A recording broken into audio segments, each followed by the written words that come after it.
Hi guys, Scenthound here. Today we're gonna talk about the 90s legend, the classy, sophisticated smoked glass trend of that era.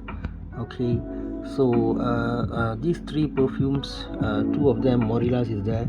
If you look at Acqua di Gio, it's by Morillas, Annick Manado, and Christian Dussolier. Alright, CK1 is Morillas and Fremont, Harry Fremont, I think. And Leo de Se Pour Homme, this is by French guy. His name is a bit Jacques Cavalier. I hope I got that right.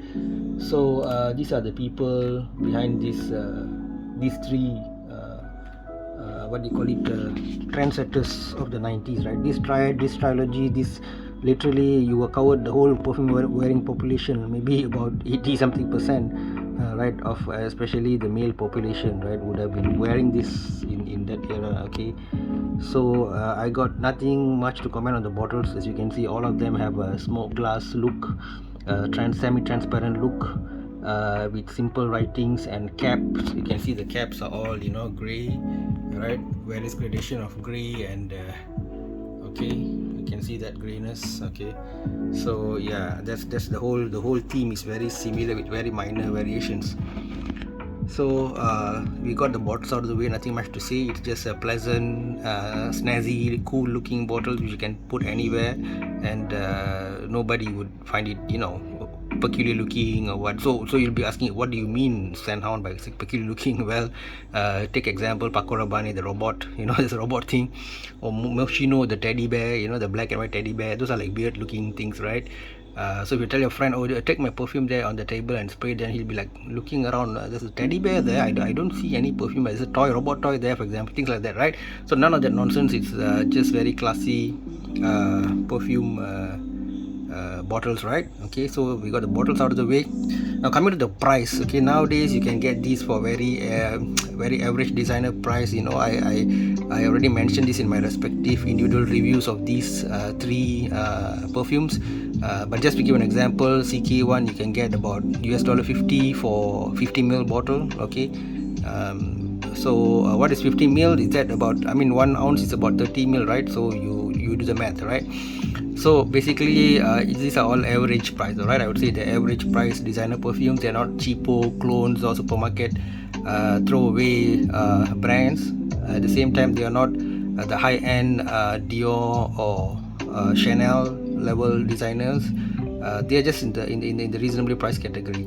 Okay, before you start throwing stones at me, I have to admit Acqua di Gio is on the higher side of the prices, especially the newer flankers, but this one is still, I think, reasonably priced. The one here, Acqua di Gio, is still reasonably priced. Okay, so but of course the prices will change based on taxes and various other factors, so you just check your online or whatever regular perfume store for the latest prices. But I think they are reasonably priced for the brand and for the quality of the juices. They are reasonably priced. Okay, only CK has is a biggest what do you call it, the biggest offender in terms of longevity and projection, while Leo, they say, even now, although people always harp about reformulations, Leo, they say a very good projection, very good longevity. It's got that burst of the citrusy burst, right? That's really lingers around you when you wear that. Okay, so for bang for buck, I think Leo, they say, is definitely up there. Okay, they still maintain the potency of the juice, at least in my opinion, or the one that I bought. Okay,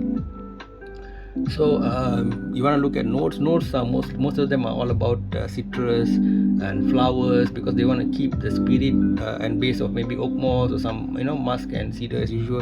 So they want to keep the spirit of fresh and light. Okay, so they want a very versatile, very airy, very clean feeling, a sense that you can just rock it anywhere. Okay, and dare I say, although CK1 is the so-called unisex of these, but any female can, in my opinion, rock any three of these, without somebody accusing her of, like, what are you wearing? You sound like, you smell like some guy or something like that. So it's not overly macho, right? And back in the day, they made a lot of effort. They blended a lot of notes. For example, Acqua di Gio there were 3 people working on this, and they look at the notes. Let me just give you a rundown. The mid notes, okay: rose, nutmeg, coriander, violet, cinnamon, rosemary, jasmine, freesia, peach, cologne, jasmine. C notes, okay. Cologne was the in thing of the time, and that was the novelty of Acqua di Gio.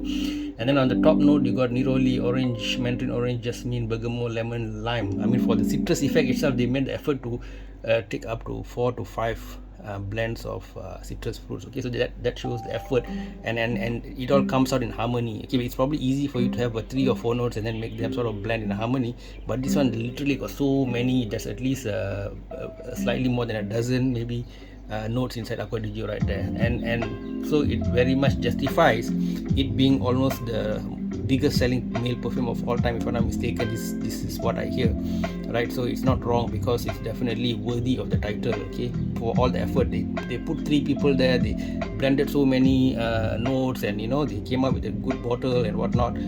So definitely worthy. They made the effort and they got the result. So Acqua di Gio actually launched in 1996. It's a younger brother. I mean, it came a bit 2 years later than L'Odyssey and CK1. But I think in terms of market share, it really took the cake right there. Okay, so if you were to go to L'Odyssey, right, again, lots of notes, but it's very big uniqueness. If you want to put it in one word among all the notes, is that yuzu, right? It's got this yuzu citrusy note, a bit sharp, it's a big, but it sort of freshens and wakes you up. That's the USP of this particular perfume. Okay, but if you want me to tell you all the multiple notes they use, okay, opening is sage, tarragon, coriander, cologne, cypress. See, cologne is everywhere in the 90s, like a newly discovered synthetic, airy, watermelony kind of molecule that people love, right? Cypress, mandarin orange, lemon, bergamot, lemon, and lemon, verbena, lemon, bergamot, and yuzu. Okay, and then the mid is mignonette, cinnamon, Ceylon cinnamon, geranium, bourbon, saffron, lily of the valley, nutmeg, blue lotus, and the base, the usual suspects of musk, cedar, sandalwood, tobacco, amber, and Tahitian vetiver. Okay, so again, lots of notes, decent amount of effort by this guy. What's his name again? Jacques Cavalier, right? Okay, and then finally CK1 by Alberto Morillas and Harry Fremont. Okay, so this is again same concept. Okay, but here you got a few interesting things like papaya, pineapple in the opening, cardamom, and then back to the usual bergamot and lemon. Mid is lots of flowers there: rose, violet, jasmine, lily of the valley, freesia, and orris root. Base, you got all of them have some similarities in their bases. Oak moss, amber, sandalwood, cedar, musk, and green tea might be a bit unique to CK1 right there. Okay, so that's it, guys. We discussed a bit about the price, the year, the perfumers, the blending, everything, and even projection. As I said, CK is the least, and the most is L'Odyssey, projection, silage, and all that. So in this 3-way battle, if there was such a thing, 3-way boxing, as you might call it, so who's the winner? Okay, well, among the 3, probably CK1 is the first contender to be voted out. Okay, it's the weakest link, I would say. And then among these 2, now it depends. Okay, if you are okay with the big sharp note of yuzu, you might want to go for this, because this has a better longevity and projection. At least the bottle that I got. Okay, it's really worth it for your money. You spray it, and then literally at least half the day you're gonna be smelling good, and you're gonna project. Okay, but just that if you come across people who are a bit turned off by yuzu or citrus, they might feel nauseous around you, but otherwise it's great. Okay, Acqua di Gio, if you ask me, is the best note blend. Just love this thing, bestseller for a reason. Okay, GOAT, greatest of all time.